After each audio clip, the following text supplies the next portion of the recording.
Hey guys, welcome to Trend Talk. My name is Cece, and thanks for tuning in. Today we're going to be discussing 21 Savage getting divorced because he can't leave Lotto alone.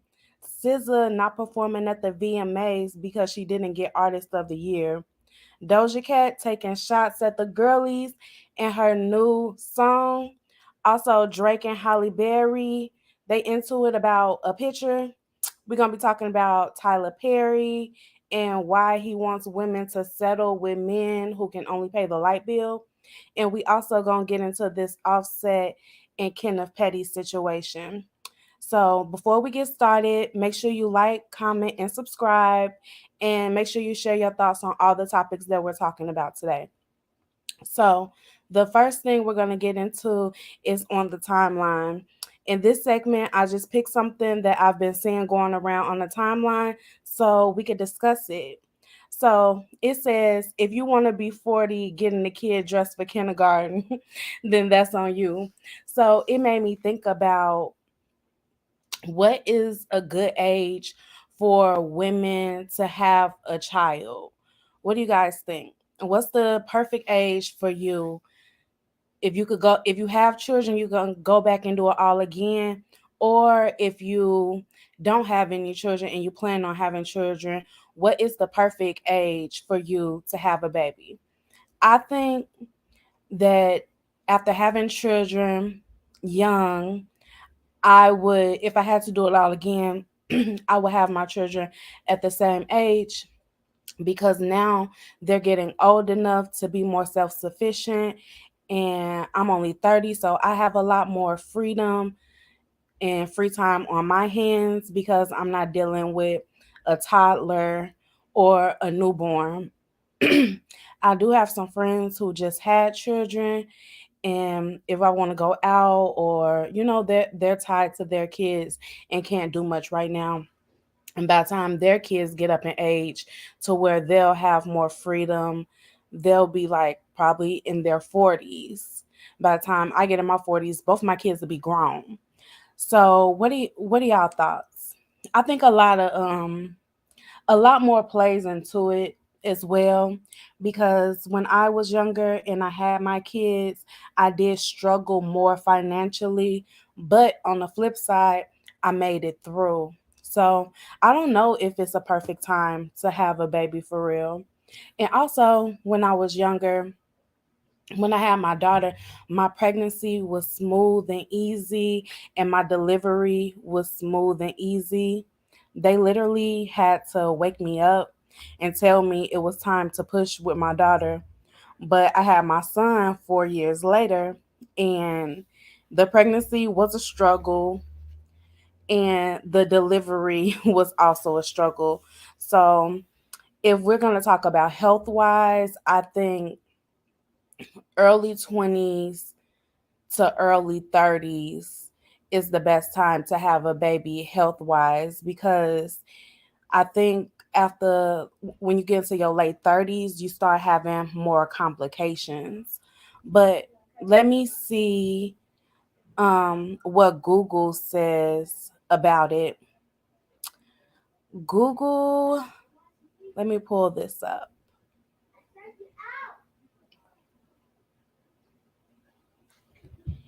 Um, Google is saying that the best age for a woman to have a baby is in her late 20s and early 30s because the pregnancies later in life could come with some health risks. However, age is not just one factor when it comes to giving birth. So I would have to say that I agree with that. Is plenty of factors that go into when it's a good time to give birth. So I think that, you just have to do what's right for you. Okay, let's get into our real topics for today. Rapper 21 Savage's wife is divorcing him over Lotto side chick claims he may get deported. Now, to me, this sounds like a woman scorn because, baby, not only is she trying to divorce him, she wants to get him deported as well. So I don't know what 21 gonna do, but if his wife knows about his side chick, one moment.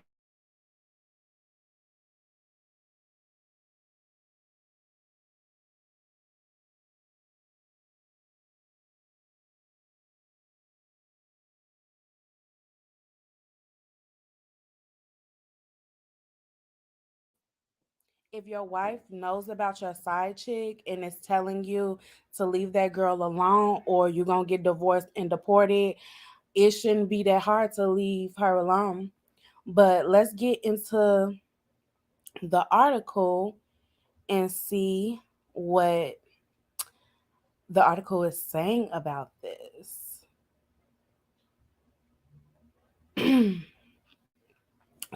So, rapper 21 Savage's wife is divorcing him over Lotto side chicks claims he may get deported. Rapper 21 Savage is one of the biggest rappers in the world, but he may now be in a world of trouble, according to a new report which is going viral, reviewed by Media Takeout. 21 Savage's wife is allegedly ending their marriage all because he won't leave Lotto alone. As Media Takeout reported, 21 has been married to his longtime sweetheart, Kenya Joseph. The couple share two children and have been together for nearly a decade. Now, this is crazy because no one even knew that 21 Savage was married until recently. So, like, he's been keeping his marriage under wraps for a long time. He don't post her. I think I've seen him post his kids before, but he definitely do not let it be known that he has a wife. The rapper's immigration status. The rapper who has had a ton of brush ups with the law is an undocumented immigrant. His marriage to Kenya serves to help fix the status as the rapper was using his marriage to a US citizen to get his green card. Blah blah blah blah blah blah. Okay, well, y'all get the gist of it. Basically, if she divorces him, then he could definitely be getting deported.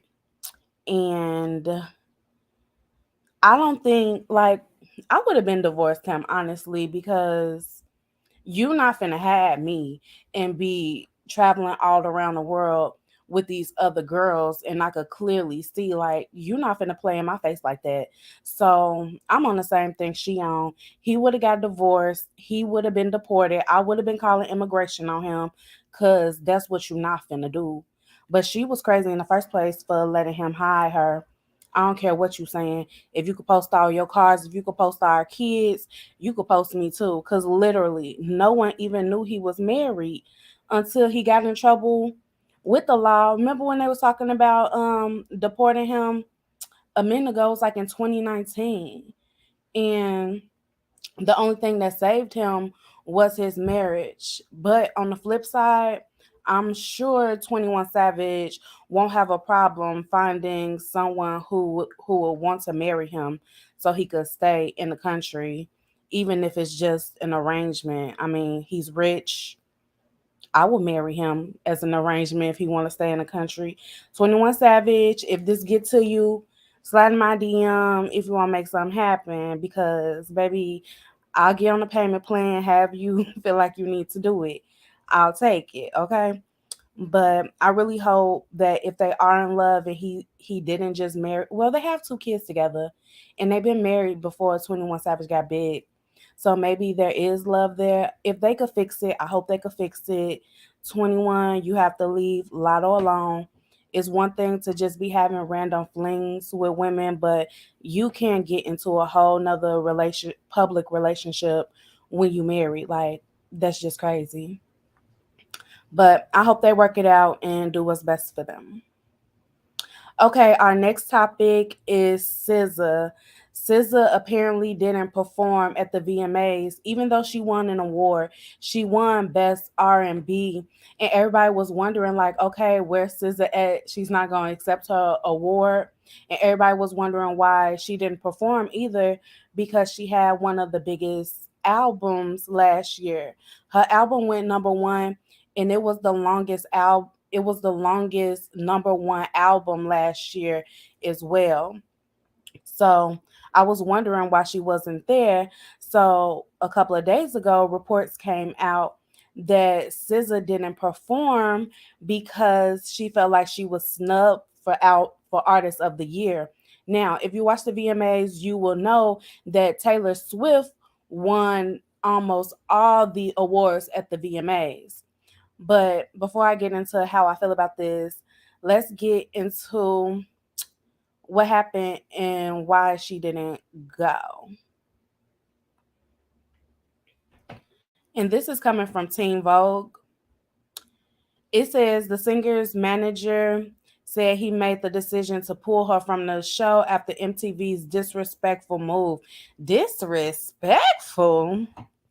SZA was set to perform at the 2023 MTV Video Music Awards, but her management made the decision to pull her from the lineup after being excluded from an award category.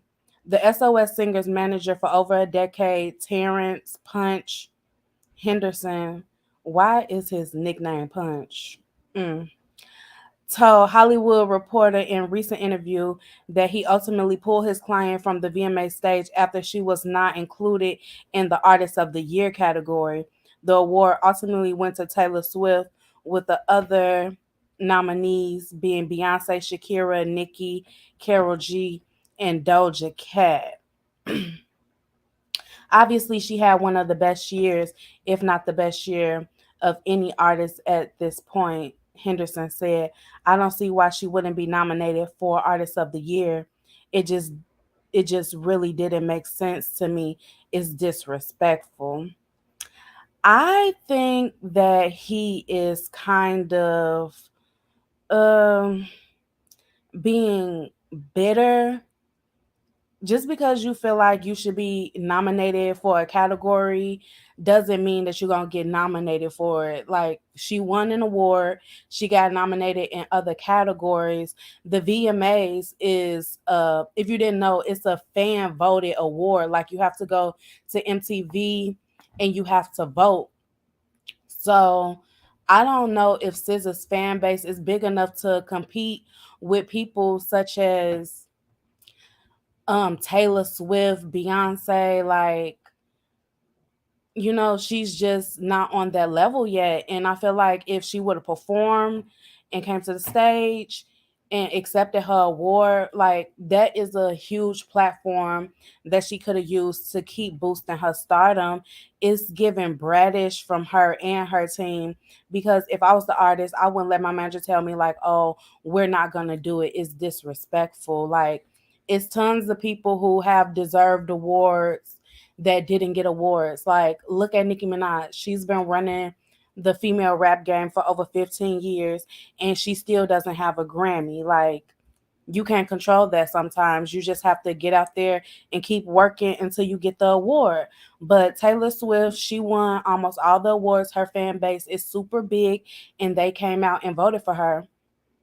Actually, they gave her the R&B award, and Nicki was supposed to win that award. She had a song with Young Blue that was nominated in the R&B category. And if you had looked on the MTV website, that song was in the lead when they closed the voting. So everyone thought that Nicki was going to be getting that award. And so when they announced it and gave the award to SZA, everybody was like, "What? Nicki was supposed to win this award. I guess they gave her a sympathy award, and she didn't even show up for it." Like, girl, just keep working. She is a talented girl. I like SZA. I like her music, but don't get too big headed too fast, and don't miss out on huge opportunities because of your ego. And that's all I have to say about that. Now, Drake and Halle Berry. How you be fan with Halle Berry? well, I don't know if it's a real beef or not, but Drake used this picture of Halle Berry when she was getting slimed at Nickelodeon for his new song Slime You Out with SZA. And we're going to be talking about that song later on in the show. But Halle Berry feels some type of way. Now, from what I'm reading is Drake did get permission to use the photo from whoever owned the photo.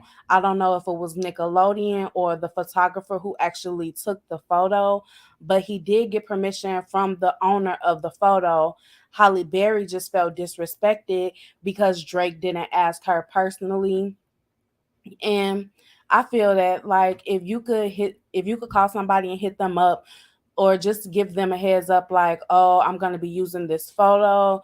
Is it cool?" Like he should respect that, and he should be able to get her that respect. Halle Berry is a legend, a living legend in the black community. Like she's one of the best actresses in the black community. So I don't understand why he wouldn't just give her a ring and let her decide. He could have used anything for his single cover. So why would you use Halle Berry and not talk to Halle Berry about it? Like, come on, bro. But I hope they work it out. I love Halle Berry. I love Drake. So I don't want to see them getting into it about a picture. But we'll see how this goes. Okay, Tyler Perry. He's so annoying. Like, oh my God. Tyler Perry was in an interview and he was basically telling women to be homosexuals. I'm going to let y'all listen to the audio and then I'm going to give my commentary. Women, especially black women, and I might get in trouble for saying this, but I will. In the in our society right now, black women are making a lot more money for the most part than black men, right? There are a lot of black men who are successful, but for the most part, black women are making the money. So if you can find love, if that man works, at whatever job, and is a good man and is good to you and honors the house and honors his wife and does what he can, because his gift may not be your gift. Exactly. That is okay. That's not somebody who's beneath you. Yeah. That's somebody who came to love you at your worth, right? Yes. And as long as he's secure in himself to know that, yep, she makes most of the money, all I can pay is the light bill. As long as she's comfortable enough to say, I'm going to cover the mortgage and all the other stuff, you handle the light bill, baby, you can take me to dinner every now and then. That is fine. Yeah. That's fine. Yeah. But that's so hard for a lot of people to take in, because that means, no, I need somebody who is, they need to make 5 times more, and I got to have, well, go on, keep your list, baby. Yeah. God bless you. Hope it happens. Go on, keep your list. But when you talk about just someone to love you and support you, I know people whose men can't touch what they make. But when you see them together, that love, that support, that I got you, babe. So a lot of women, especially black women, and I might get in trouble for saying this, but I will. Okay, now Tyler Perry, you know you wrong for this because first of all, why would you tell a woman to take in a man that can only pay the light? He lost me with only pay the light bill, talking about she could cover the mortgage and everything else. Why would any woman want to do that? Like that's crazy. He should be using his platform to uplift black men and tell them to do better, get out in the workforce, make money, support your family. But instead, he's telling women that they should make these men housewives. Like, that's crazy. If a man can only afford to pay a light bill in your house, that means that he would be homeless if it wasn't for a woman. Like, how does that even make you a real man? Anybody could give you love and support. And I was in the comment sections reading, and a lot of women were like, yeah, like I would do that. Love is more important. Love is not more important than financial financial stability. And why do you think that it's this stigma that's going around where women just feel like, oh, all men with money is gonna do you dirty or cheat on you. There are men out here who have some money to spend and love their women, love their wives, and don't cheat. And it's also men with at the same status who do cheat. It's broke men who cheat. So it's not like just because he's broke and you taking care of him, he's gonna love you and not cheat on you. Men start to resent that.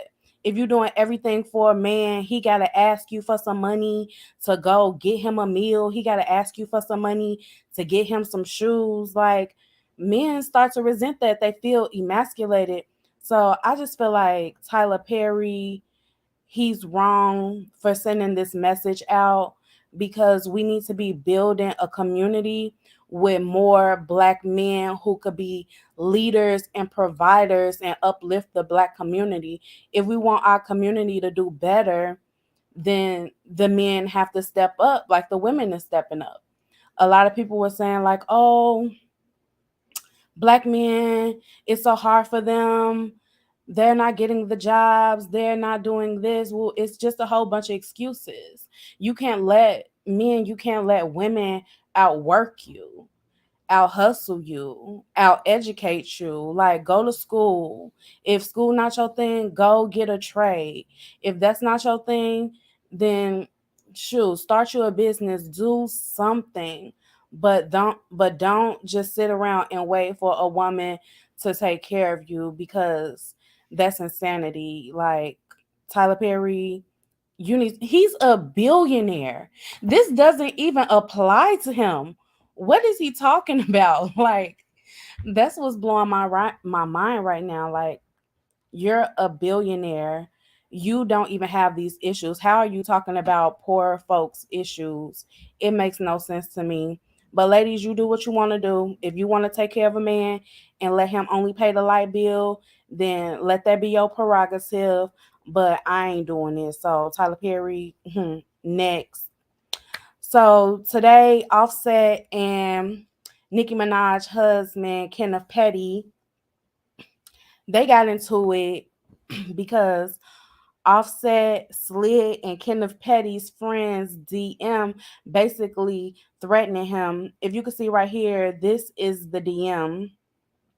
He texted him, "Where you located? You niggas puss speaking on female business and talking crazy, broke. Don't got money for war."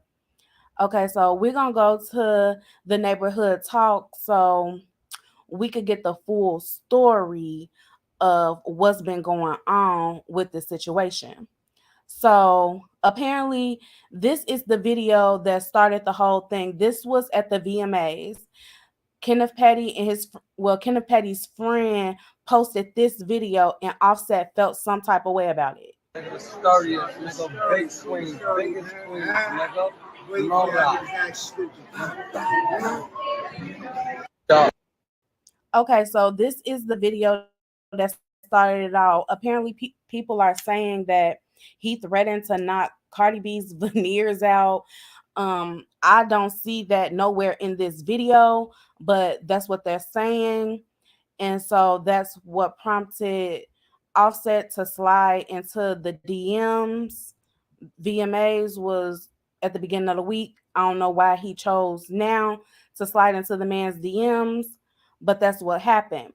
So the guy, he this is what he said in response after him and Kenneth Petty, they went out looking for Offset last night.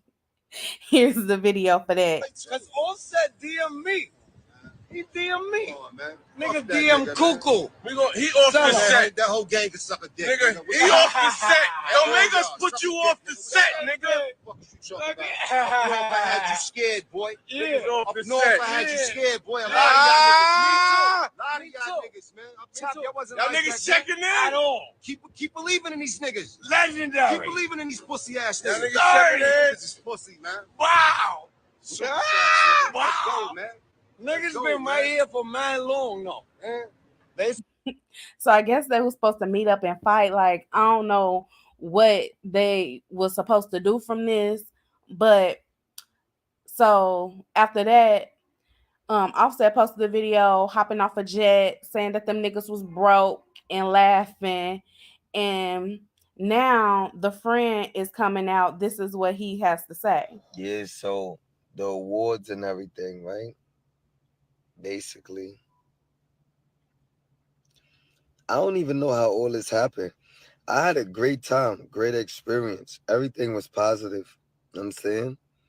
Like, um, I guess they misinterpreted the video that when me and Zoo made, and we was just talking shit like regular shit, like Queen Sturdy, all of that, everything like that.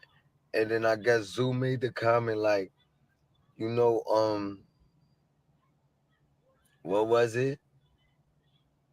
Oh, waiting for one of y'all niggas to act stupid.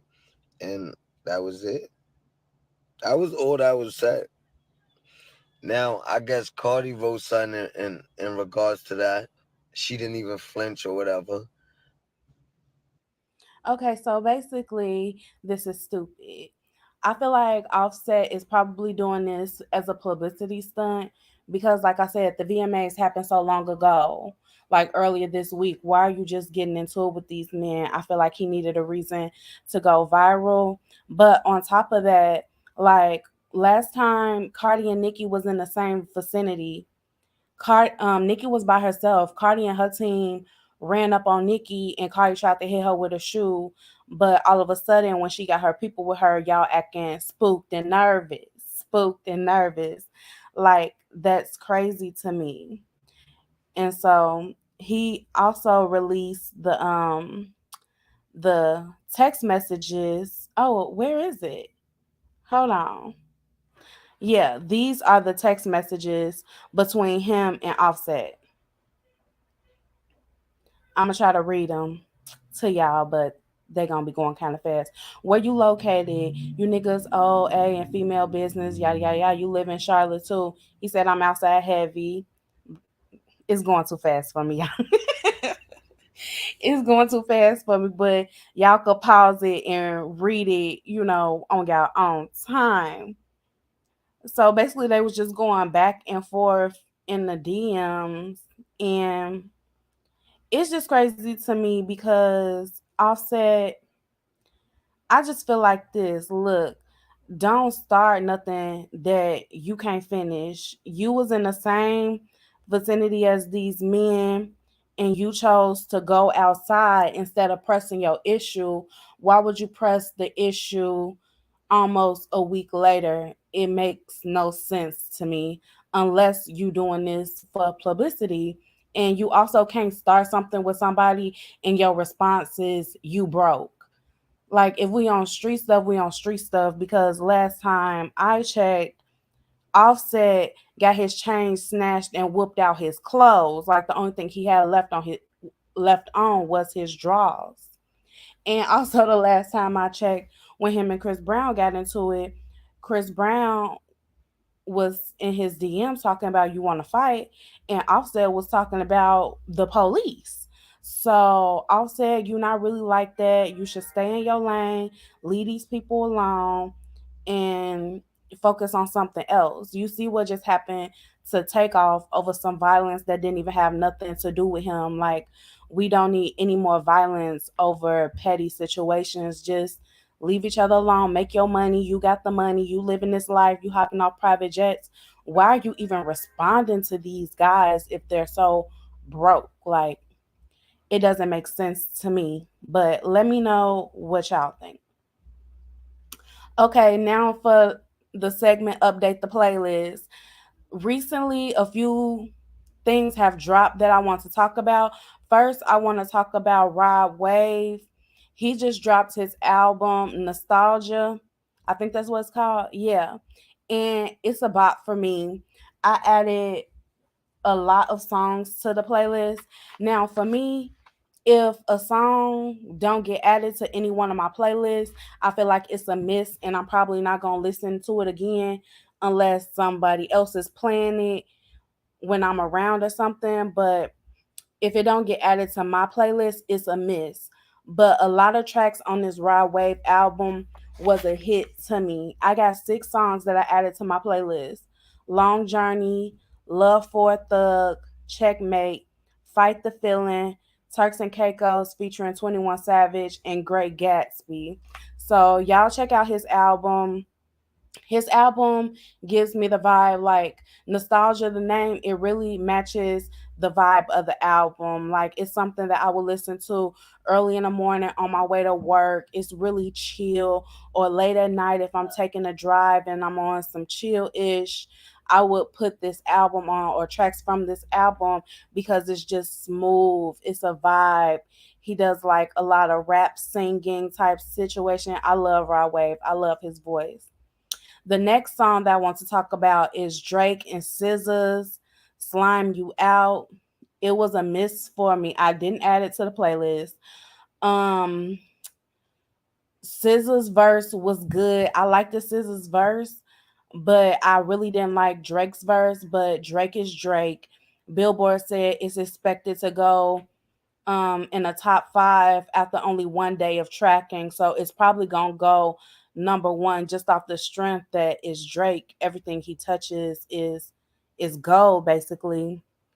But I did not like the song. I wish that he would have put out him and Nicki Minaj song, because I feel like that'd be a bop. We've been waiting for a new Nicki and Drake song for years, so he shouldn't tease us like, "Oh yeah, we got something coming," and then this is what you choose to put out instead. I listening to this song, I didn't get hyped for the album. It made me wonder what direction is he taking the album. If this is like a lead single, I'm not sure. But if this song is anything how the album is gonna go, I don't know. I didn't really like the Certified Lover Boy album. It was a few songs on there that I liked it, but a album as the whole, like I I didn't really rock with it. But we'll see. I still love Drake. I love SZA. I'm going to listen to the album. I know it's going to be songs on there that I do like. So stay tuned for that. And Miss Doja Cat, she released a new song called Balut or something like that, Balut, and I didn't like it. It was a miss to me, but she was throwing shots at the girlies in this song. To me, the vibe of this song, it didn't really feel like a rap song. It felt like more of like spoken word, if that makes sense. Like, she wasn't really rapping, and the beat was so slow. It was like I don't know how to explain it. You just have to go listen to the song and come up with your own opinions for it. But she was definitely busting shots at somebody. But she said, she said she don't bust shots at other female rappers. She say she be busting shots at her critics. So I wonder who these lyrics are about. She said, "I'm the shit. You a piece of I am needed. You a real needy bee. I'm competing. You are incompetent. You are fleeting because you can't copy this, copy that. Every bee that is here, copycat. Copy the greats. That's my number one strategy. But beware, you can't copy stats." So I wonder who she's talking about. Who y'all think she's talking about? Let me know who y'all think she's talking about, because I think that she's talking about all the other rap girlies other than Nicki Minaj. I really truly believe that Doja Cat don't be dissing Nicki Minaj.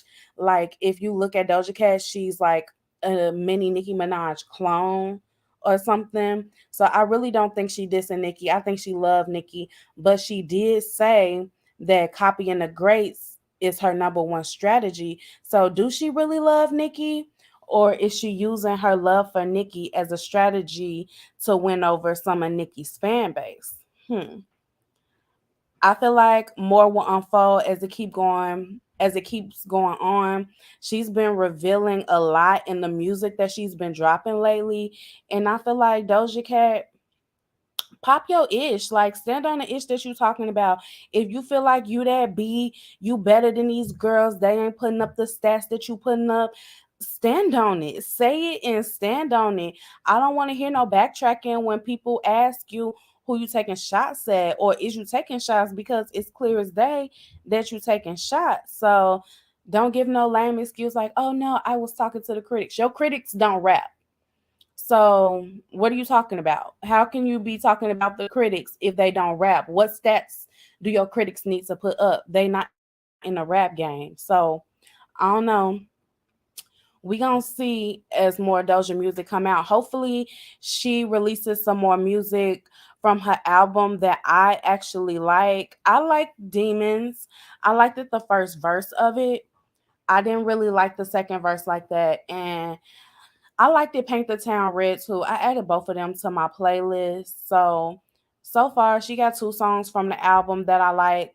So hopefully, she has more of that type of music. I know she's trying to step away from pop and being a bad girl, a baddie. She wants to be more like, a gothic princess, Satan worshiper type situation. I mean, if that's her vibe, that's her vibe. I don't worship Satan, but I love a good scary movie, so it don't affect me in any type of way. But I just hope her next song, if she does release another song before her album drops, I hope it's better than this one, because this song didn't make me excited for the album in any fashion. So let's get to the bop. The bop. A. The bop of the day goes to Rod Wave and his song Great Gatsby. I love the song. Y'all should go listen to it. Like I just told you, he just released his album. And if you love like chill vibe music, then he's definitely someone that you should check out. So let's move on. So what are we watching? So this week I went to go see Equalizer 3, and I must say that Denzel did his thing as far as the acting go. Like Denzel was Denzel. But I don't like the way the script was written, and I don't like the way it was put together. Like there was a lot of blank space at the beginning of the movie. Like the movie starts off like with Denzel getting shot. He had like a open and kill scene where he killed a bunch of men, and on the way out leaving, a little boy shot him in the back, and somebody found him and took him to a doctor in this Spanish town. And so after he went to the doctor, it was a whole lot of him healing that I didn't need to see. Like it was just him waking up, laying down, taking a walk, walking upstairs, like getting to know the people of the community. I didn't need so much of that. And then, like when the stuff started going down in the community, he wanted to help save the community. He just magically got himself together back in equalizer form to where he was ready to take on a whole cartel.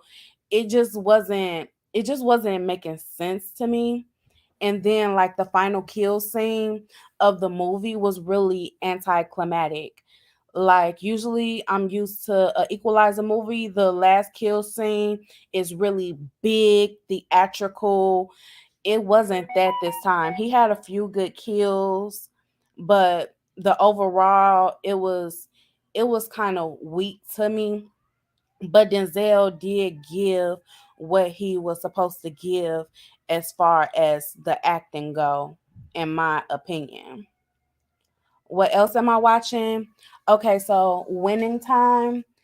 I don't know if you guys are into shows like this, but Winning Time is about Magic Johnson and the LA Lakers, the years that he was there with Kareem Abdul-Jabbar. It follows the storylines of Magic Johnson, the owner, the coaches, and some of the players. It's really good. I really enjoy it. It plays on HBO, and they release new episodes every Sunday. Right now, they're on the second season. So if you need something to watch, you could go watch the whole first season, and then you could start on the second season. We're probably on episode 5 or 6 of the second season. So it's really good, and y'all should tune in and watch it.